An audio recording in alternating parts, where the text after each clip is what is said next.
Hello, welcome to my YouTube channel Rincy's tasty bites. ഇന്ന് ഞാനിവിടെ ഉണ്ടാക്കിയിരിക്കുന്നത് ഒരു ഫ്രഷായിട്ട് ഞങ്ങൾക്ക് കുറച്ച് കപ്പ കിട്ടിയായിരുന്നു ഇവിടെ തന്നെ സൗദിയിൽ തന്നെ ഞങ്ങൾക്ക് ഇവിടുന്ന് ഒരു ഫ്രണ്ട് തന്നതാണ്.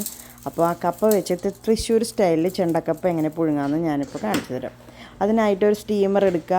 ആവശ്യത്തിന് കപ്പ എടുത്ത് വൃത്തിയായി കഴുകി നല്ല ചെണ്ടക്കപ്പയായിട്ട് നല്ലതായിട്ട് മുറിച്ചിട്ട് അതിലേക്ക് കല്ലുപ്പ്, മഞ്ഞൾപ്പൊടി, ഇഞ്ചി, പച്ചമുളക്, ആവശ്യത്തിന് പച്ചമുളക് ഇട്ടാൽ മതി നിങ്ങൾക്ക് ഇഷ്ടത്തിന്. സ്റ്റീമറിൽ ഒരു 40 മിനിറ്റ്സ് അടച്ച് വേവിക്കുക. അതേസമയം നമുക്ക് നല്ലൊരു കാന്താരി ചമ്മന്തി ഉണ്ടാക്കണ്ടേ. അപ്പോൾ അതിലേക്ക് ആവശ്യമായി ചുവന്നുള്ളി, പച്ചമുളക്, കാന്താരി മുളക്, കല്ലുപ്പ്, ഇവിടെ ഞാൻ ഇപ്പോൾ പൊടിയുപ്പാണ് എടുത്തിരിക്കുന്നത്. അതിലേക്ക് മാങ്ങ ഉണക്കിയതാണ്. ഇതാണ് നമ്മുടെ ചമ്മന്തി റെഡി. അതേസമയം നമുക്ക് അടുത്തൊരു ചമ്മന്തി ഉണ്ടാക്കാം. 10 വറ്റൽമുളക്, ചുവന്നുള്ളി, വെളുത്തുള്ളി.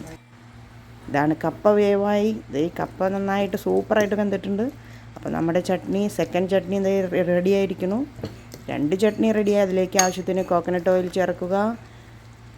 രുചിയോടെ നമുക്കിപ്പോൾ തന്നെ കഴിക്കാം. നല്ല ഇവിടെ ക്ലൈമറ്റൊക്കെ നല്ല തണുത്തിരിക്കുകയാണ്. അപ്പോൾ നമുക്ക് നല്ല ചുട് കപ്പയും കാന്താരി ചമ്മന്തിയും കഴിക്കാം. അപ്പോൾ അടുത്ത വീഡിയോയിൽ കാണാം. ബായ്.